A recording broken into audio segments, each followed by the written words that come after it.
It's been 17 years since the fall of the Taliban here in Kabul and Afghanistan. Billions of dollars have been spent, thousands of soldiers and civilians have died, and Afghanistan is synonymous with bombs, suicide attacks, and conflict. Where is the country heading to? Is there any chance for the establishment of security and peace with the Taliban? These are the questions we asked Afghan officials.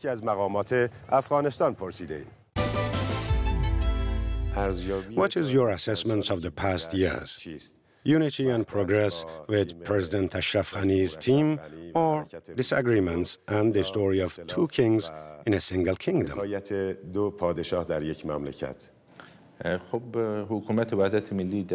National Unity Government took charge during a controversial election and a challenging security and military transfer from international to Afghan forces. There was also an economic transition and a sharp change in the situation of the people. So we were in unknown territory from a security, military and defense point of view. It was at this time that the National Unity Government took charge. And during this time, considering the withdrawal of most of the international troops from Afghanistan, everyone predicted the collapse of the regime. So in the last 3 years, we have made gains as well as losses.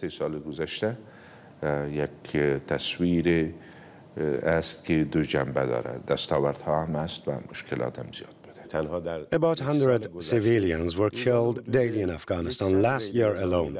Who is responsible for protecting the lives of people? Without a doubt, it's our responsibility as a government. However, we see that these groups have been able to carry out terrorist attacks even in the safest countries of the world. The presidential palace beats the drum of war and at the same time talks of peace with the Taliban. What is the official policy of the government towards the Taliban? Peace or war? Whoever leads the country must assume responsibility and try to establish peace. At the same time, if there is no chance for peace and war continues, then defending the country is our responsibility. Some observers believe that if US and NATO forces leave Afghanistan forever, we will see a return to the 1990s, marked by bloody and destructive wars.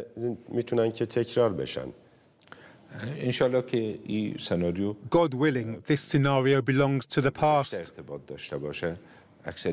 The majority of people in Afghanistan have come to believe there is only one way to resolve these issues and to determine the fate of the nation. And that is through the ballot box.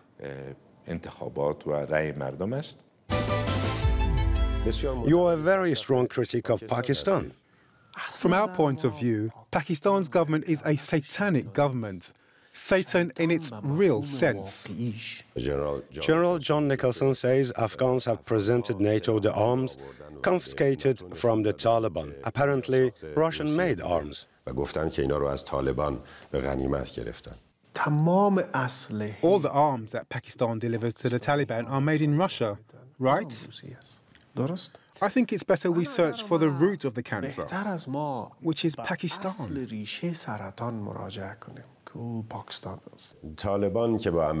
The Taliban who kill civilians are not in the list of US foreign terrorist groups. Why?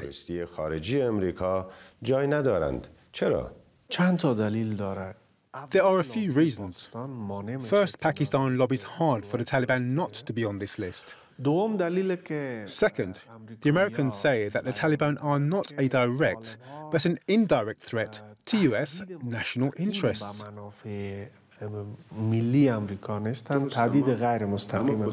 But Americans somehow fight the Taliban here in your country. Exactly. Third world blood.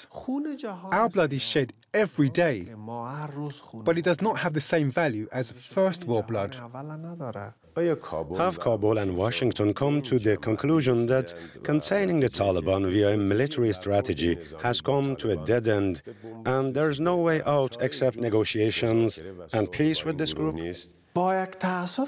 It's with great regret that my response to this question is, Afghanistan is not the main factor in the USA's war and peace calculations.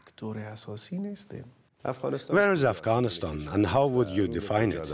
Afghanistan is a proud, zealous nation, but with a weak government. Where do you see your country's salvation? Unified with a strong government. Mr. Ambassador Marsden, 17 years after 9/11 and the US involvement in Afghanistan, billions of dollars and euros spent, and of course with your backing as the main US ally and partner, still Afghanistan is far from being safe. We are in a country which is facing a situation of conflict, and therefore the modalities of implementation of development assistance and the results achieved are to a large extent conditioned by this situation of armed confrontation. Mr. Ambassador, the question of Taliban. Taliban is not on the list of EU terrorist groups. Why? On 28th of February, President Ashraf Ghani has made an unprecedented offer of peace to the Taliban, offering them to choose the way to reconciliation and to achieve through negotiations a peaceful settlement to this crisis. In Tashkent, a few weeks later, our head of the EU Foreign Service, Madame Mogherini, has offered to the Afghan authorities that EU could indeed take action if a peace settlement is found in order to remove those designated Taliban from UN sanction lists.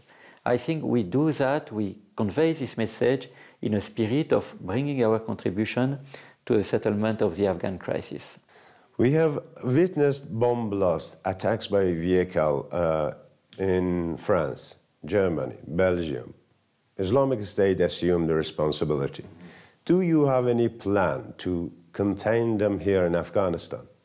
For European Union, the way is development of Afghanistan through our programs, offering people of Afghanistan options so that they never consider as a meaningful possibility to join the ranks of the Islamic State, definitely.